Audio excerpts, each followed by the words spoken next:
اعوذ باللہ من الشیطان الرجیم بسم اللہ الرحمن الرحیم افوض امری الی اللہ ان اللہ بصیر بالعباد الحمد للہ رب العالمین والصلاة والسلام والتحیۃ والاکرام علی خیر الانام وعلی اہل بیتہ الطیبین الطاہرین المعصومین الذین اذھب اللہ عنہم الرجس وطہرہم تطہیرا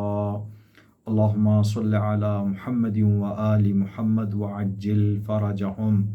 واجعلہ اللہم مفزعا لمظلوم عبادک وناصرا لمن لا یجد لہ ناصرا غیرک واللعنۃ علی اعدائہم اجمعین قال اللہ تبارک و تعالی فی کتابہ الکریم بسم اللہ الرحمن الرحیم وَأَنكِحُوا الْأَيَامَ مِنكُمْ وَالصَّالِحِينَ مِنْ عِبَادِكُمْ وَإِمَائِكُمْ إِنْ يَكُونُوا فُقَرَاءَ يُغْنِهُمُ اللَّهُ مِنْ فَضْلِهِ وَاللَّهُ وَاسِعٌ عَلِيمٌ صدق اللہ العلی العظیم۔ سب سے پہلے آپ تمام مؤمنین اور مؤمنات کی خدمت گرامی میں نبی کریم اور جناب خدیجہ سلام اللہ علیہا کے درمیان ایک مقدس اور نورانی رشتے کے ایک مرحلے کی مبارکبادی پیش کرتے ہیں۔ بعض تاریخی کتابوں کے مطابق 9 شوال المکرم وہ دن ہے جس دن نبی کریم کا رشتہ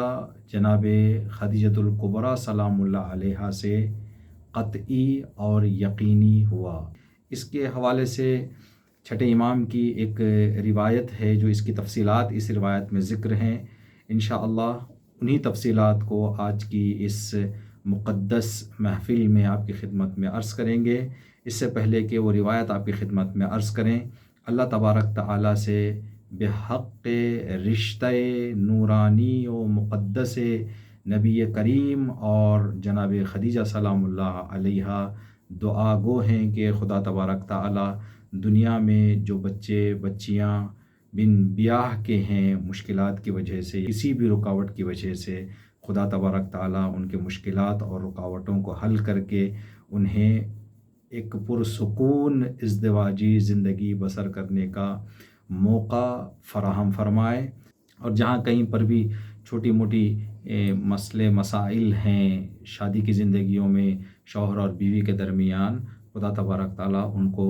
جلد از جلد حل فرما کر ان تلخیوں کو شیرینی میں تبدیل فرمائے اور پرسکون زندگی گزارنے کا موقع اللہ تبارک تعالیٰ سب کو عنایت فرمائے انشاءاللہ۔ تو جو روایت ہے چھٹے امام جعفر صادق علیہ السلام سے روایت ہے کہ نبی کریم نے جب یہ ارادہ کیا کہ جناب خدیجۃ الکبریٰ سلام اللہ علیہا سے رشتہ پکا کیا جائے، تو آپ نے یہ ارادہ اظہار کیا اپنے بزرگوں کے سامنے۔ ہم سب جانتے ہیں کہ نبی کریم کی سرپرستی والد امیر المؤمنین حضرت ابو طالب علیہ السلام فرما رہے تھے، تو حضرت ابو طالب علیہ السلام ایک سرپرست کی حیثیت سے آپ نے اس ارادے کے اظہار کو دل و جان سے قبول کیا، اور یہ بات قریش کے بزرگوں کے درمیان رکھی کہ میرا بھتیجا محمد مصطفیٰ صلی اللہ علیہ وآلہ وسلم نے یہ ارادہ کیا ہے کہ جناب خدیجۃ الکبریٰ سے آپ کا رشتہ طے کیا جائے۔ تو کچھ لوگ بزرگان قریش جناب ابو طالب کے ہمراہ ہو گئے۔ اب یہاں سے نبی کریم کے گھر سے یہ سارے بزرگان جناب ابو طالب کی سرپرستی میں جناب خدیجۃ الکبریٰ سلام اللہ علیہا کے گھر کی طرف روانہ ہوئے۔ تاریخ کے مطابق ایسے لگتا ہے کہ جناب خویلد جو جناب خدیجۃ الکبریٰ کے والد بزرگوار ہیں اس وقت شاید باحیات نہیں تھے، ان کی سرپرستی جناب خدیجۃ الکبریٰ کی سرپرستی آپ کے چچا ورقہ بن نوفل کیا کر رہے تھے۔ تو جناب ورقہ جناب خدیجۃ الکبریٰ کی سرپرستی کرتے ہوئے گھر میں موجود تھے۔ جناب ابو طالب علیہ السلام پہنچے ہیں جناب خدیجۃ الکبریٰ کے گھر۔ جناب ابو طالب علیہ السلام نے گفتگو کا آغاز کیا۔ یہ بات ہم اور آپ جانتے ہیں کہ ایک مشہور جملہ کہا جاتا ہے کہ آغاز صحیح تو انجام صحیح، آغاز بھلا تو انجام بھلا۔ تو اس مقدس اور منور رشتے کی ابتدا، جو گفتگو سے یہ رشتہ طے پانا تھا، اس کی ابتدا جناب ابو طالب علیہ السلام نے اپنے ذمے لی اور آپ نے گفتگو کا آغاز کیا۔ اور یہ بات بھی ہم جانتے ہیں کہ تجربہ کر چکے ہیں، ہم دیکھا ہے ہم نے اور آپ نے، کہ جب ایک گھر سے دوسرے گھر رشتہ جاتا ہے تو لڑکے والے کچھ خوبیاں اپنی ابھارتے ہیں، کچھ اپنی خامیاں چھپاتے ہیں، اور لڑکی والے بھی کچھ چیزیں ابھارتے ہیں اور کچھ باتیں چھپاتے ہیں، ساری بات سامنے نہیں لاتے، کچھ باتوں پر پردہ ڈال دیا کرتے ہیں، اور کچھ باتیں جو نہیں ہوتی یا کم ہوتی ہیں ان کو زیادہ کر کے بتایا جاتا ہے۔ یہ معمولی لوگوں کے رشتوں میں اور دنیا میں یہ چیز دیکھنے کو ملتی ہے۔ جو شادی کے بعد ان سے پردہ اٹھ جاتا ہے تو پھر یہ رشتہ کمزوری کی طرف جاتا ہے اور اختلافات، لڑائی جھگڑے فتنہ شروع ہو جاتا ہے۔ تو یہاں پر دین مبین اسلام کا یہ دستور ہے کہ انسان جب شادی طے کرنے کے لیے کسی کے سامنے جا کے بات کرتا ہے تو صاف صاف بات کرے، کسی چیز کو پردے میں نہ رکھے، جو حقیقتیں ہیں حقیقتوں کو سامنے بتا دے، اس لیے کہ یہ رشتہ کوئی 2 دن 3 دن 4 دن یا گھنٹوں اور دنوں کا رشتہ نہیں ہے، یہ رشتہ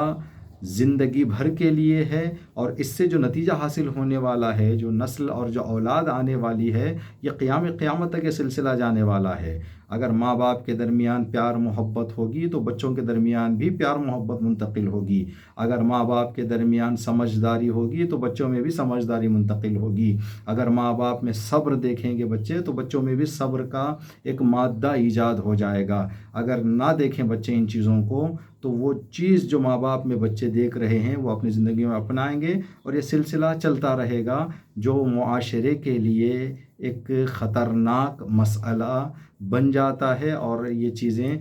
معاشرے میں بہت بڑے مسائل ایجاد کرتے ہیں۔ اب جناب ابو طالب علیہ السلام جب پہنچے ہیں وہاں پر اور گفتگو کا آپ نے آغاز کیا ہے تو نبی کریم کا رشتہ ہے۔ ابھی اس وقت نبی کریم نبوت کا اعلان ابھی آپ نے نہیں کیا ہے، نبوت کے اعلان سے 15 سال قبل یہ مسئلہ پیش آ رہا ہے اور یہ گفتگو کی جا رہی ہے، لیکن کچھ آثار سے اور کچھ آسمانی کتابوں میں جو نشانیاں بتائی گئی تھی، ان نشانیوں سے مکے کے کچھ لوگ جو خدا کے دین کے پیرو تھے، جو خدا کے دین پر عمل کیا کرتے تھے، وہ اندازہ لگا چکے تھے کہ اس ذات میں نبوت کے آثار ہیں، آنے والا نبی جس کے آنے کا وعدہ تورات اور انجیل میں دیا گیا ہے وہ یہی پاک ذات ہے۔ تو اب اس شخصیت کے حوالے سے گفتگو کرنا کوئی آسان نہیں ہے، نہ بڑھا کر بتایا جا سکتا ہے نہ گھٹا کر بتایا جا سکتا ہے، بلکہ جو حقیقت اور سچائی ہے اس حقیقت اور سچائی کو ذکر کرنا ہے۔ اب یہ ذمہ جناب ابو طالب علیہ السلام کے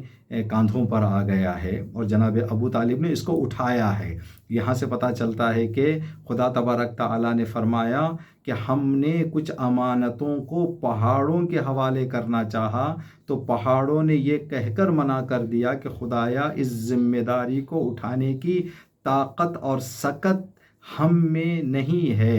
خدا تبارک تعالیٰ جہاں یہ اعلان کر رہا ہے کچھ ایسی ذمہ داریاں ہیں جن کو اٹھانے کی طاقت پہاڑوں میں نہیں ہے، وہیں پر کچھ انسانوں نے ان ذمہ داریوں کو اٹھائی۔ جناب ابو طالب علیہ السلام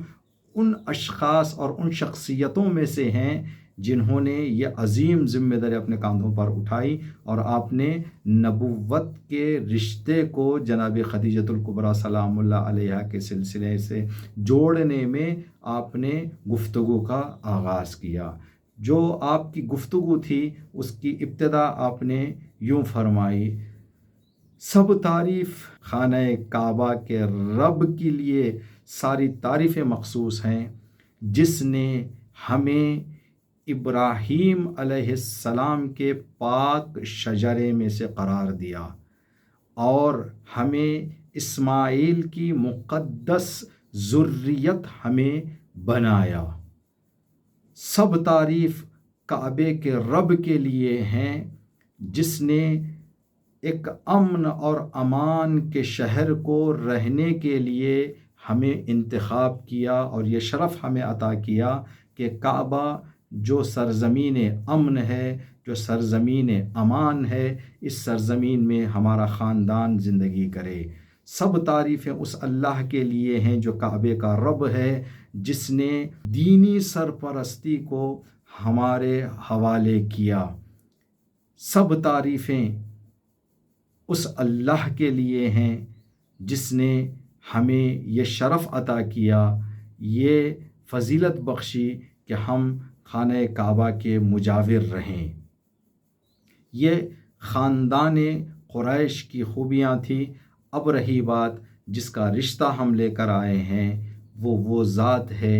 جس کا پورے قریش میں جس کی کوئی مانند نہیں، سارے انسانوں میں جس کی کوئی نظیر نہیں، اور ساری مخلوقات میں جس کی کوئی مثال اور جس کے جیسا کوئی نہیں ہے۔ ایسی عظیم شخصیت کا رشتہ لے کر ہم آپ کے گھر آئے ہیں۔ یہ گفتگو اعلان نبوت سے پہلے جناب ابو طالب لوگوں کے سامنے بتا رہے ہیں۔ یہ وہ ذات ہے جس کی مثال نہ قریش میں ہے، جس کی مانند نہ انسانوں میں ہے، نہ جس کے جیسا کوئی مخلوقات میں سے ہے۔ یہ وہ عظیم ذات ہے ہم رشتہ لے کر آئے ہیں، جس کی فضیلت اور شرف کو سمجھنا ہر ایک کے بس کی بات نہیں۔ دولت اور دنیا اس کی ٹھوکر میں ہے، لیکن وہ اس کی طرف کوئی رغبت نہیں دکھاتا، اس لیے کہ دنیا کی دولت کرائے کے مکان کی طرح ہے، جو کچھ عرصہ انسان کے اختیار میں رہتی ہے، اس کے بعد انسان سے وہ جدا ہو جاتی ہے۔ دنیا کی دولت سائے کی طرح ہے کہ کچھ دیر تک انسان کے ساتھ چلتا ہے، پھر انسان کا ساتھ چھوڑ کر چلا جاتا ہے۔ یہ اعلان کرنے کے بعد جناب ابو طالب علیہ السلام نے فرمایا کہ یہ وہ رشتہ میں آپ کے گھر لے کر آیا ہوں کہ اگر یہ رشتہ طے ہو جائے تو آپ کی خوش نصیبی ہے، اگر طے نہ ہو تو میں اعلان کر رہا ہوں تا قیامت بھی انتظار کرتے رہو گے تو ایسا رشتہ تمہیں ملنے والا نہیں ہے۔ اب رہی بات رشتہ طے ہو گیا اور آپ نے قبول کر لیا، مہر کیا ادا ہوگا؟ میں اپنے مال سے دنیا اور آخرت میں سے جو چیز بھی تم مہر کی شکل میں طلب کرو گے دینے کا وعدہ کرتا ہوں اور دینے کا اعلان کرتا ہوں۔ یہ گفتگو کر کے جناب ابو طالب خاموش ہو گئے۔ اب رہی بات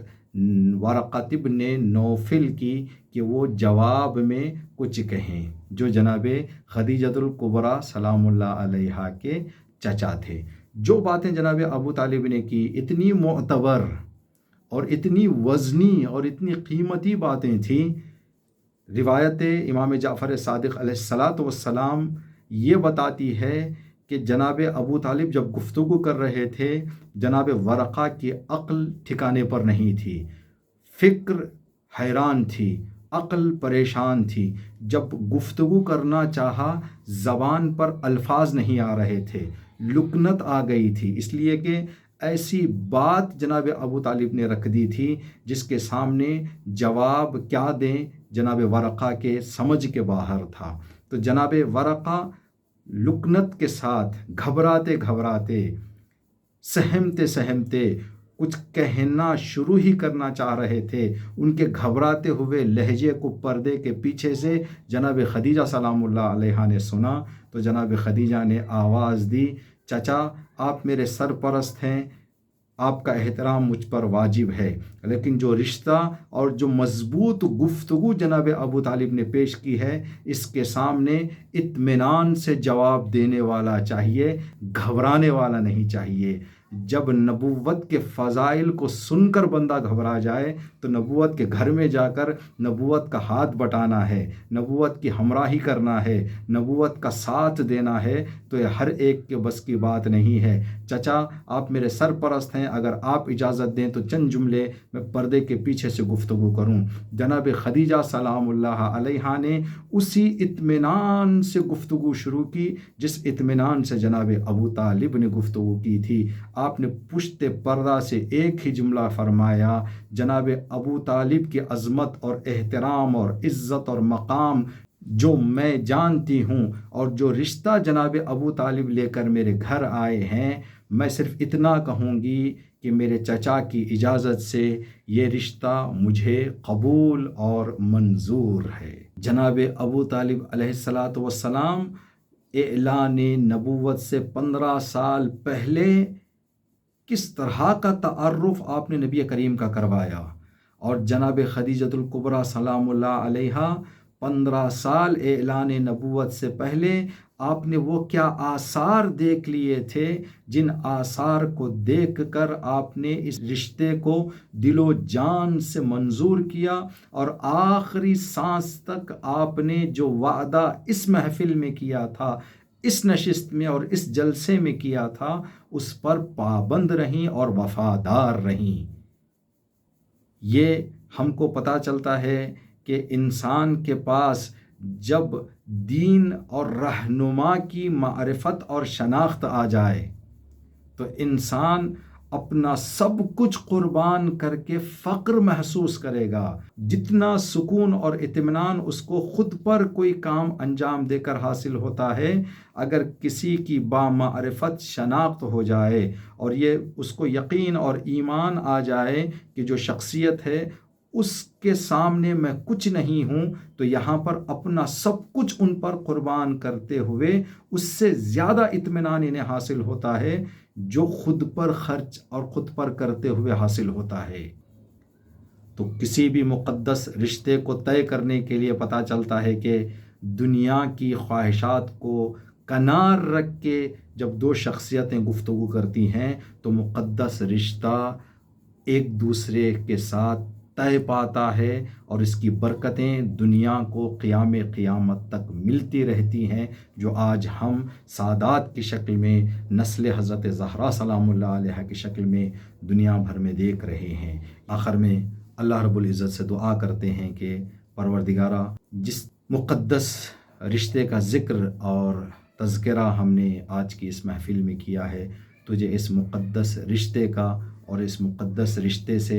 جو دنیا کو برکتیں ملی ہیں، ان برکتوں کا جو مل رہی ہیں برکتیں، ان برکتوں کا واسطہ ہمیں ہمیشہ نبی کریم اور جناب خدیجۃ الکبریٰ کے سایہ رحمت میں زندگی کرنے کی توفیق عطا فرما۔ دوبارہ ہم اللہ کی بارگاہ میں دعا کرتے ہیں کہ پروردگار، اس مقدس رشتے کی ابتدا جو اتنی مقدس اور پیاری رہی ہے، اس کا تجھے واسطہ، جو بچے بچیاں بن بیاہ کے ہیں، جو شادی کے مسائل میں پریشان ہیں، ان کی پریشانیوں کو دور کرتے ہوئے انہیں پرسکون زندگی کا موقع عنایت فرما۔ ربنا تقبل منا انک انت السمیع العلیم۔